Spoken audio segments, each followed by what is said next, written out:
You're listening to the Sex Addicts Recovery Podcast, a place for sex addicts to share their experiences of recovery, to help break the stigma, myths, and misconceptions of sex addiction.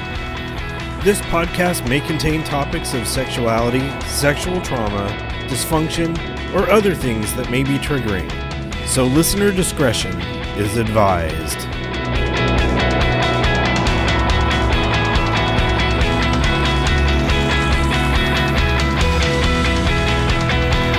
Hello and welcome to the Sex Addicts Recovery Podcast.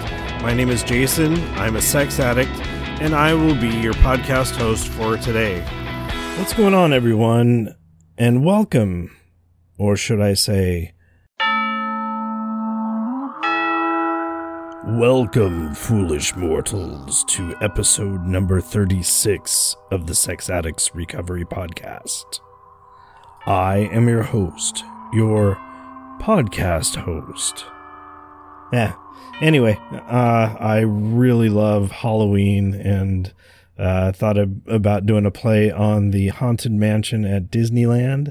I've got the entire soundtrack for that ride and thought it would be a fun thing to do here at the end of October. For anyone listening to this out of sequence, yes, it is the end of October and my favorite time of the year, Halloween and autumn. My name is Count Chocula, and I love anything spooky. Well, thanks, Count Chocula, and now back to the podcast. And on this episode, Tim R. joins me in a conversation around working on the 10th step. We are currently working on that in our step study group, and I invited him to talk here on the podcast about that. And also, he and I share a fascination for horror movies and TV shows. And we wanted to talk about a couple of shows that are on Netflix. I've been dying to talk about The Haunting of Hill House for quite a while, and thought here at the end of October this would be a perfect opportunity. The creator of that show also came out with a new show, which is part of a series, The Haunting of Hill House, The Haunting of Bly Manor, and now Midnight Mass. And both Midnight Mass and Haunting of Hill House have a recovery aspect. Mike Flanagan is in recovery, and that recovery aspect has crept into his work, and thought we would talk about that. Before getting to the conversation, I did want to do a reading from the Green Book around Step 10. And this is on page 52. Step 10. Continued to take personal inventory, and when we were wrong, promptly admitted it. In the 10th step, we embraced the discipline of regular spiritual house cleaning. Just as we took action to repair the damage we caused in the past, so we continue taking inventory of our behavior and making amends when needed in our lives today. Working Step 10 helps us deal with our shortcomings on a daily basis. Even with our best efforts, we make mistakes. We are human and we fall short of the mark regularly. Even when we are abstinent from our addictive sexual behavior. In taking the 10th step, we commit to keeping our house in order whether old failings reappear or new ones arise, as they inevitably will. Regular inventory is the cornerstone of the 10th step. We set aside time to review our behavior, our dealings with others, our emotions, and our spiritual condition. Quiet time for self-reflection without distraction is essential. We may find different ways to set aside this time and different methods for taking stock. However we work this step, we act on our commitment to making continued self-examination part of our new way of life. In our conversation, Tim and I talk about the fact that we are human and often make mistakes, as well as talking about different ways to work the 10th step and how we're using accountability partners in our step study program. I also wanted to touch upon a brief synopsis of The Haunting of Hill House and Midnight Mass. Both were created by Mike Flanagan, and the synopsis, one-sentence synopsis of The Haunting of Hill House. Flashing between past and present, a fractured family confronts haunting memories of their old home and the terrifying events that drove them from it.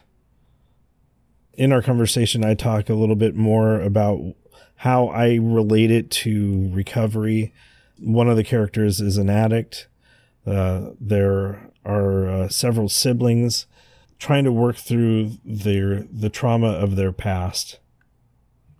In the brief synopsis of Midnight Mass, an isolated island community experiences miraculous events and frightening omens after the arrival of a charismatic, mysterious young priest. And this show, too, also touches on 12-step recovery, where they have actual AA meetings just between two people. And it's really, really interesting. So I thought it would be a nice time at this time of the year, October, when I'm watching a lot of horror stuff, to bring that up.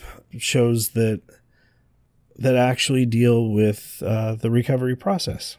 So anyway, this is a short conversation with me and Tim, and I hope you enjoy it. Here it is.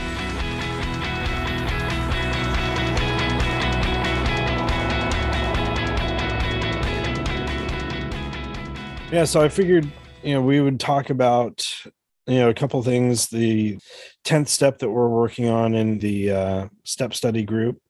Yeah. So, it is the 10th. Big news. Yeah. I think with the 9th step promises, that episode, I think I said it's the 9th step of the month.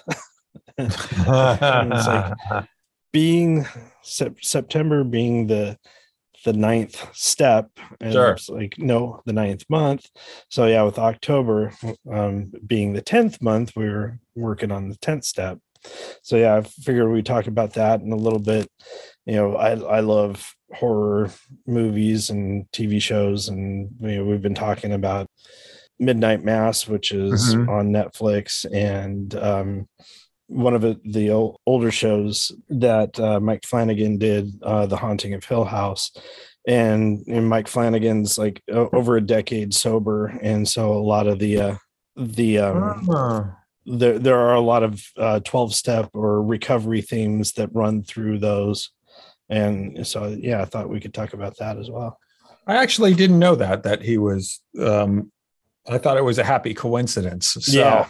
Shows you how little I pay attention to yeah. actual facts, but I've enjoyed that in both of those shows. Yeah. Yeah. Let's start off with the 10th step stuff. This is, my third round through the steps. And one of the problems I've always had with doing a 10th step, a daily inventory is the daily written inventory becomes a mental inventory, and becomes a weekly and a monthly and a yearly. The next thing. No. Yes. Sure. The habit. Yeah. So one of the things that I love that we've been doing in the step study group is having accountability partners. Where did you get that?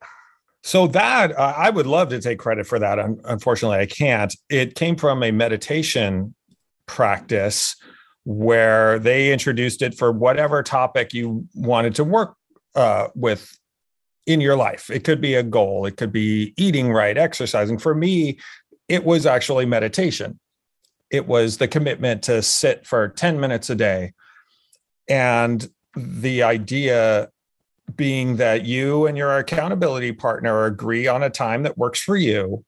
And at that time, you simply text, I did my commitment, or I didn't do my commitment. And there's no explanation. There's no reason there. Let's say I didn't do it. I don't launch into a lengthy explanation on how I didn't do it and why that is. And on the other end, the receiver of the text just simply texts back that they received. They did or they didn't receive a text. They'll prompt me if I didn't. But again, there's no like, hey, good job, man, or way to go, or you're gold star. Or hey, why not? There's no conversation around that. And I found that to be an interesting place to work spiritual practice, because I find as the codependence rises in me, I want to explain whether I did, if I didn't do something, why I didn't do it, or hope for some pat on the back for accomplishing something. So the absence of that, I think, is a great place to work spiritual practice as well. But yeah, I don't. Part of it's codependence and part of it's just human nature. I don't like disappointing people. So even having somebody who I know is kind of paying attention, kind of wanting me to, has a vested interest in me, or is just aware of my commitment, it helps. And oftentimes I just need that extra little piece of help to do the task. Yeah. One of the things that I've loved about it is it does keep me accountable. It reminds me, it's like when my partner finishes his 10th step before I think about doing mine, it's like, oh yeah, it's that quick reminder.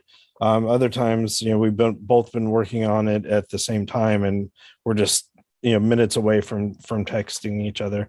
But yeah, we have migrated into the congratulatory aspect of it. Good job, things like that. And yeah, without getting into lengthy explanations, the Monday through Friday seem to or Sunday through Thursday, let's say, seem to have been much easier. Friday and Saturday, family plans and other things kind of get in the way, and it's a reminder that, at least to me, that recovery doesn't stop on the weekends. Yeah, that's my experience too. It's really crappy at taking a holiday and a vacation.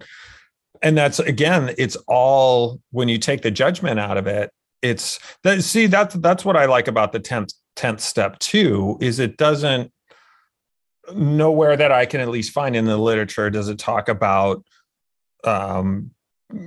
beating myself up for what I did or didn't do. It's just an inventory. It's just reporting on what happened in the day. It's neutral, and that's a relief, just to have the truth out there, as opposed to getting caught up in all the stories and the judgments. It's very, very helpful in that way. I'm not required to judge it. I think I'm required to take stock and see if anybody was hurt by my actions, and take action based on that. But I'm just very glad that I got to do a lot of step work before I landed on step 10. So I can understand where some of these actions came from and identify them a little more quickly. The other thing that's important to me is that there's a lot going on, I'm sure, in all of our lives, especially if you have kids and a family. I'm not looking for an extra hour a day to do a practice. I have things that I do every day, right? So this, quickly and often, I'm a fan of that. So it's not, I have more of a chance of doing it if it's that way. One of the things that I've liked exploring is different ways of working the 10th step. I've finally settled in on something that really works for me. Looking at things that I did well during the day, things that I can improve on for the next day, looking at my character defects, looking at where I may have injured someone else, and have that opportunity to make the amends. If I'm living in resentment, you do a quick grid out of a 4th step inventory.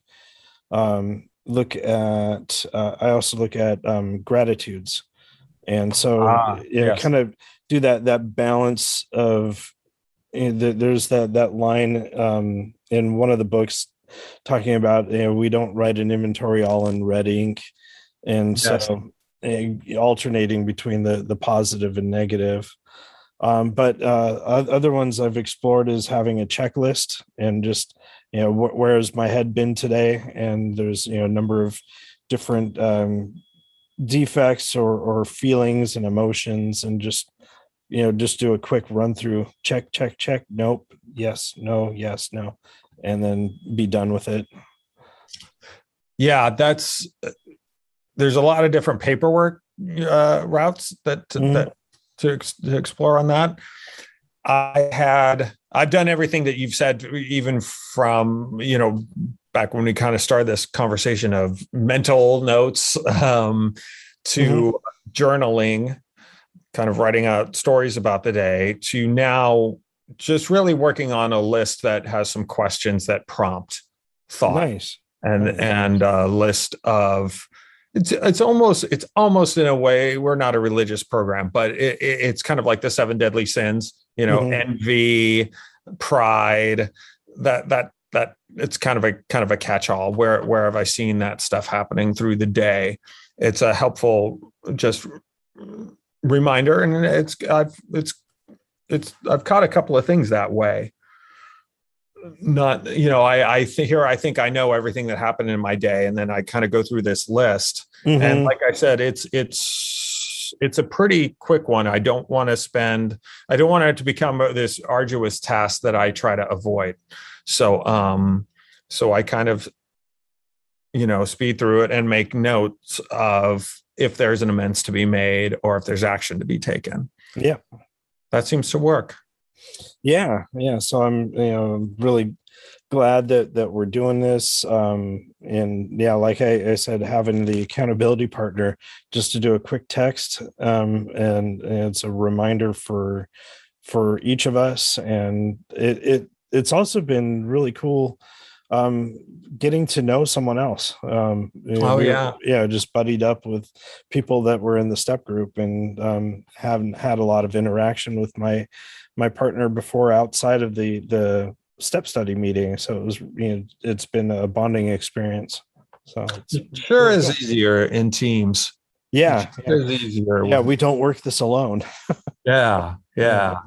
Do you notice a difference working the 10th step more often than you have in the past? Does that? Yeah. So when I first worked the 10th step, I was pretty rigorous for quite a few months, doing it daily. And then, over the next few years, it trailed off, but it has allowed me to recognize things much quicker when defects are coming up, and enabling me to be present. Yeah. Well, to be fair, when you first did it, that would have been the early 80s. And time changed. Yes. Technology, we've taken a huge step forward in what we know. And so it is much easier now. Yeah. Yes. So we're doing a short recording here. So did you have anything else on the 10th step that you wanted to cover before doing an abrupt change? Nothing really comes to mind. I think we've kind of said it all. It's important to work the first 9 steps before it, and to have some kind of understanding about the type of person that I am, and what has motivated me, that so I can have some compassion toward if I have a bad day, I kind of have a deeper understanding of where that came from. And that's helpful. Just, I think I appreciate this step pointing out, I think you had pointed this out before at one time, Jason, that we will make mistakes. It's not if, it's not if this is going to happen. It's we are imperfect people. It's an imperfect world. So it makes a lot of sense that we're going to run into stumbling blocks, but we have the advantage of having a program to help us through it. So I think that's the stuff.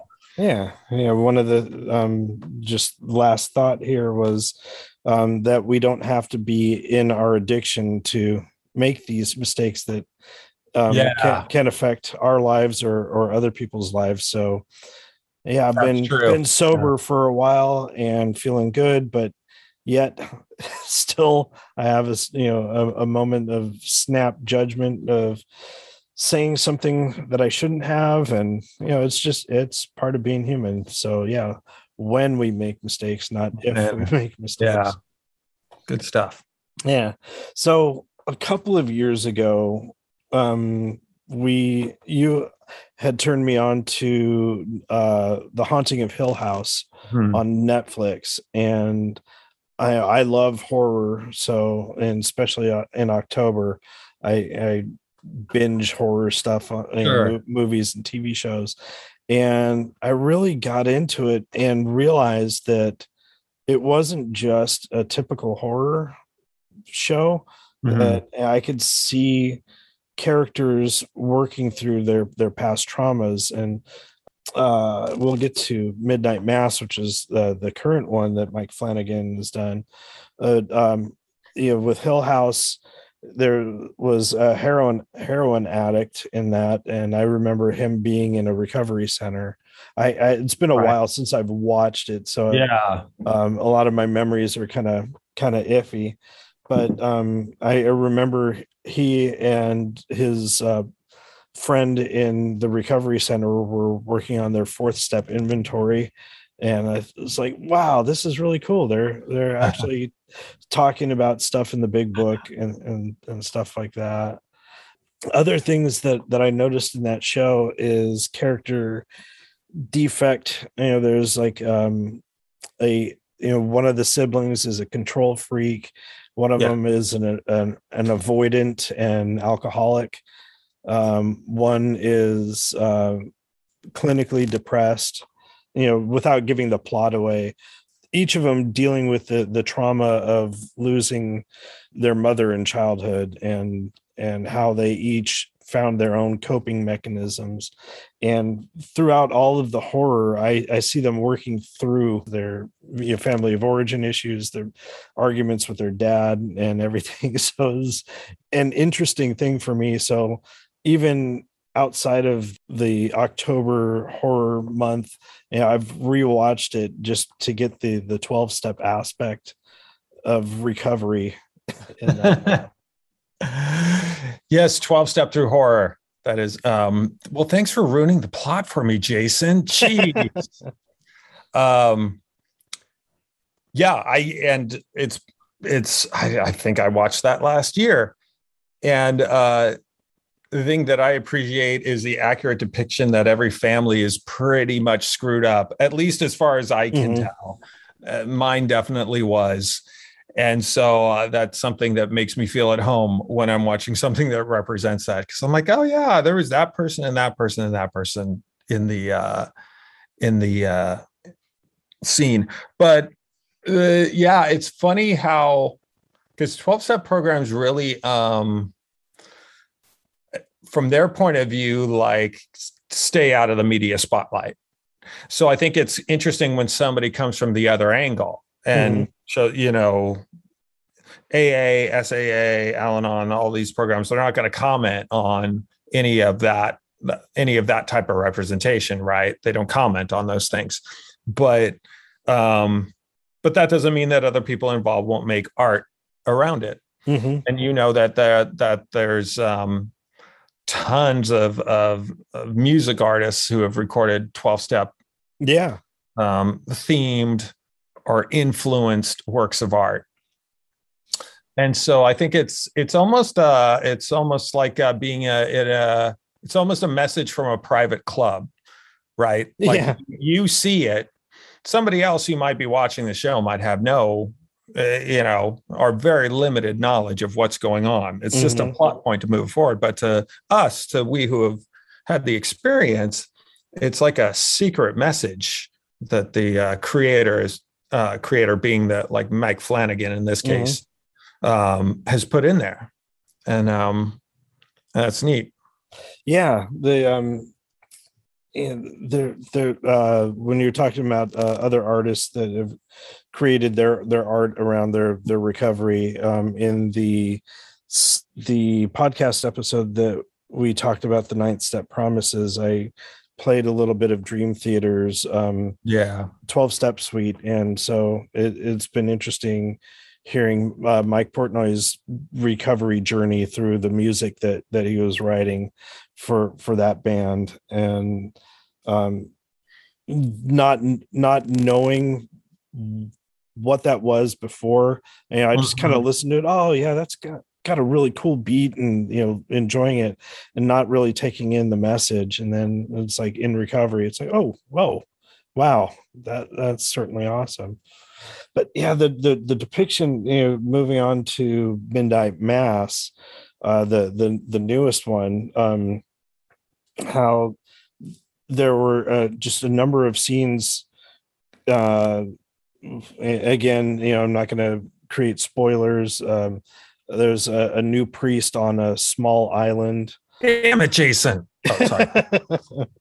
And the main character has to go to the mainland to go to 12-step meetings, and the priest offers to do 12-step meetings in the island's community center. Yes. And so it's often just the two of them having a 12-step meeting. And I had some issues with the way the way it was run, but for the most part, they are a talking program. I know there was a big part where he was working on his 8th and 9th step list of amends that he needs to make, and things like that. But the conversations, just the back and forth, it was definitely recovery speak, but in a meeting, but having crosstalk and dialogue rather than this is my time, and this is what I wish to say. So it was interesting, the ideas that were being bounced off of each other. Yeah, it's funny. If you've traveled at all and gone to different meetings, every once in a while, I've at least run into a meeting where it's not run the way I think it should be run. Uh-huh. It might be a smaller group. There might be more personalities who have stayed in service positions for a real long time. Sometimes they don't have rotation of leadership. And I see a lot of stuff come up in me around that topic. This isn't the way it should be. Yeah. I also carry that out in the rest of my life, but I really see it in that situation. When you were talking, I thought, wouldn't it be interesting if this was Mike Flanagan's like 12th step, a way of reaching the masses, that this is something that's available. Not saying that that's what he did. It's just interesting to ponder that. Yeah. Definitely. The story goes awry from there. I'm not going to get into a little bit. And not going to get into that. But one of the things that my wife didn't like so much was they kept saying the Serenity Prayer, and it kept coming up over and over. It's like, yeah, I know what it is. I get it. But yeah, it is cool hearing that. The completely different show also on Netflix, Dark, which was kind of a moody German show. To hear one of the characters recite the Serenity Prayer in German over and over, and we never got a full backstory on his sense of where he was in recovery. But it's really cool to see that depicted in shows nowadays. Yeah, it's out there. Yeah. So yeah, you had texted me a few weeks ago. It's like Midnight Mass. Check it out. And I had just finished watching it. Yeah.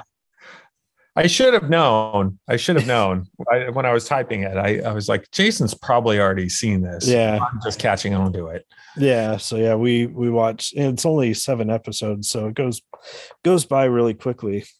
Yeah. But yeah, I really, really enjoyed that. And I've been wanting, since earlier in the year, I've been wanting to talk about The Haunting of Hill House. And Just Yes. like in the spring and summertime, it's like, I don't know. But now it's all atmospheric and moody Exactly. around Halloween. And it's like, ooh, this might be a really cool time to talk about that. And then when you brought up Midnight Mass, it's like, oh, we can bring the two together. And I didn't want to do an in-depth analysis on it, but just, to let people know that, there are different art forms that have aspects of recovery in it. Yeah. It's great the way that works. Yeah. All right. You got much else?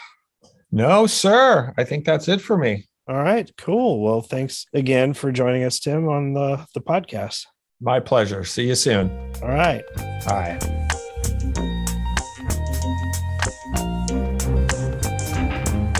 Once again, many thanks to Tim for joining me on this conversation. We had a chance to chat after one of our in-person meetings last week, and I asked him if he would be interested, kind of last minute, to do this recording, and I'm glad it worked out. We did receive some feedback for the podcast that I'm going to be reading here in just a minute, and after that, I'll share briefly about some of my outer circle activities in creating mixed CDs for Halloween. So, on to the feedback. We did receive one on YouTube, and it says, I listen to your podcast and it helps. I'm still struggling, but I'm making progress. God bless. Thanks so much for that, and I really appreciate getting feedback here on YouTube. We don't get much. A lot of it is spam, so I'm always grateful when we actually get a real comment. So thank you so much for that. The next one is a review on iTunes, and it says, humbled to have found this wonderful podcast. 2 episodes in and very blessed. Thanks so much for that as well. It's always awesome getting ratings and reviews on iTunes. And I've mentioned before, I haven't said it in a while, ratings and reviews help us become visible on the iTunes charts. So if you are so inclined, give us a rating there and write a review if you like. I'm always happy when those come in.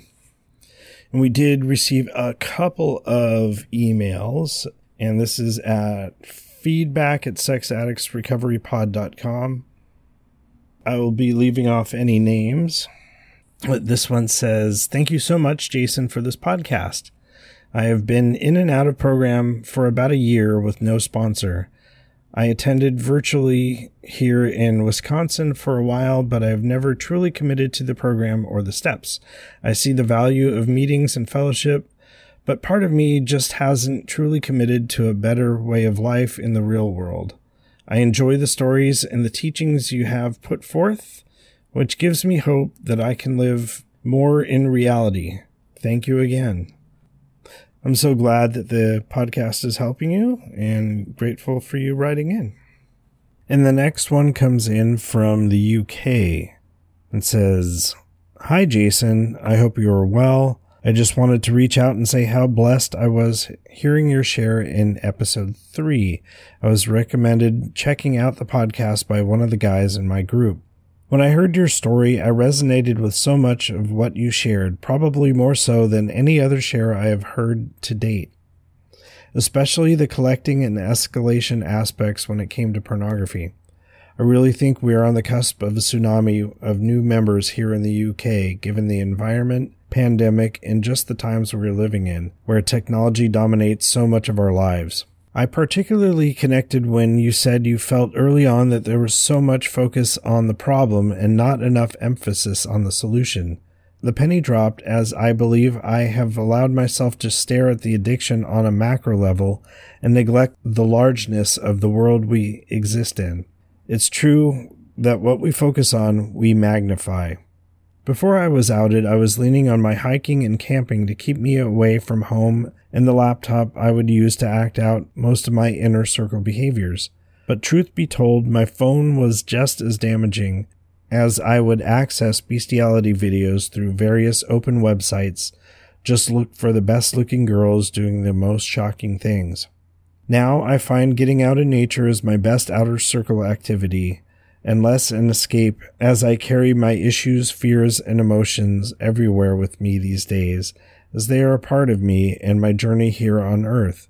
5 or so months on, and while the legal consequence will surely present itself in the not-too-distant future, I am learning to live and feel life in the real world.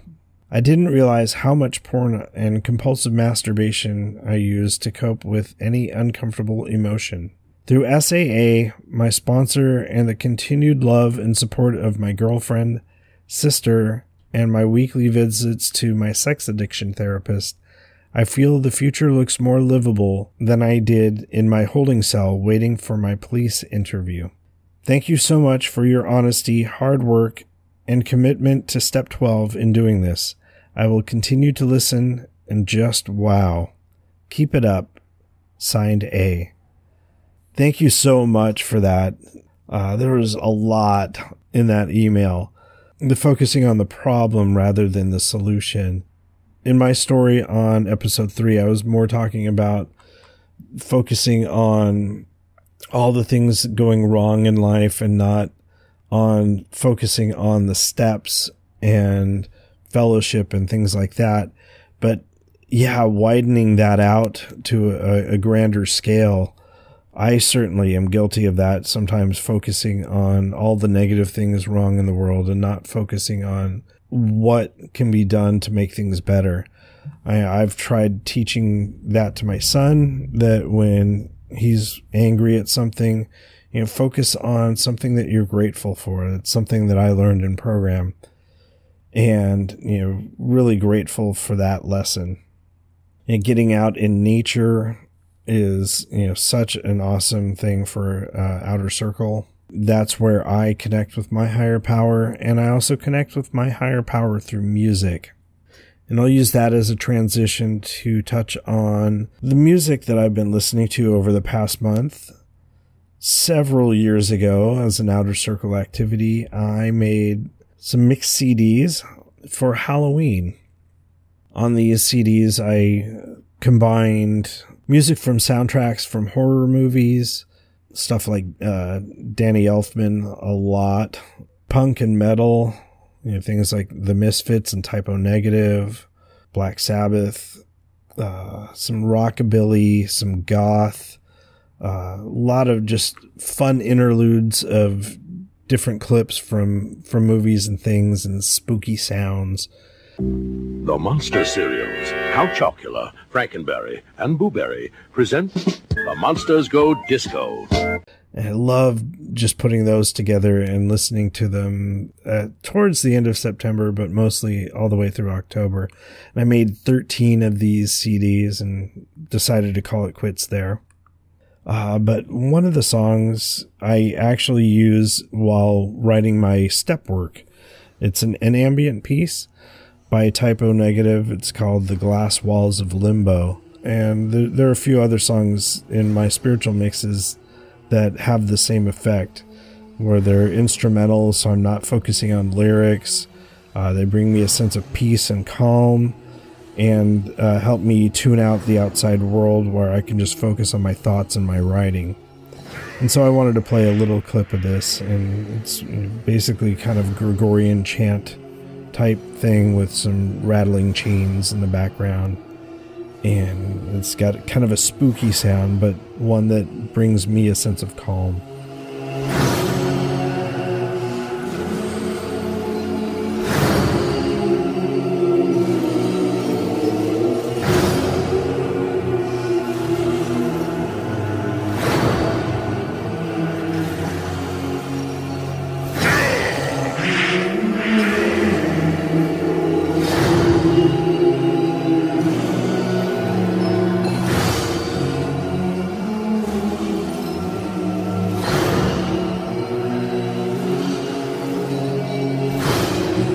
So I hope you enjoyed that. Before closing it out, I wanted to share a short story about one of my program friends turned me on to a band called the Shags. And this is a band in the 60s, three sisters who couldn't play very well. So they're not playing on time. They're not playing in tune. It's truly awful, but it's so awful that it becomes really good. I'm kind of demented in that way. I appreciate stuff like this. Frank Zappa really loved this band. But yeah, I've been able to play some of their music at retreats for other people in program, and they get a kick out of it. Anyway, I'll put that song at the end of the outro for the episode. It is really bad, so for those that don't want to listen, they don't have to listen all the way through, but it's kind of fun. They have a song called It's Halloween. That'll about wrap it up for this week. I hope you got something out of it. Our talk on the 10th step, our focus on a couple of horror TV shows that incorporate messages of recovery, the feedback here that we've talked about, and the music that I'm sharing from my Halloween mixes. If you wish to provide feedback for us, email us at feedback@sexaddictsrecoverypod.com. And to get a hold of me, you can write me at jason@sexaddictsrecoverypod.com. Thanks for listening in this week. And as always, keep coming back. Oh, and a little bit of The Haunted Mansion to close it out.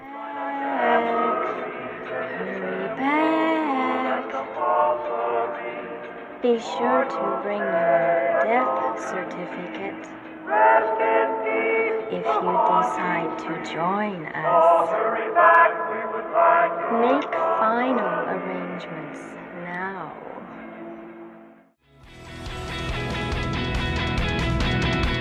The views and opinions contained in the Sex Addicts Recovery Podcast are those of the participants and do not necessarily reflect those of the Bay Area Intergroup or the ISO of SAA.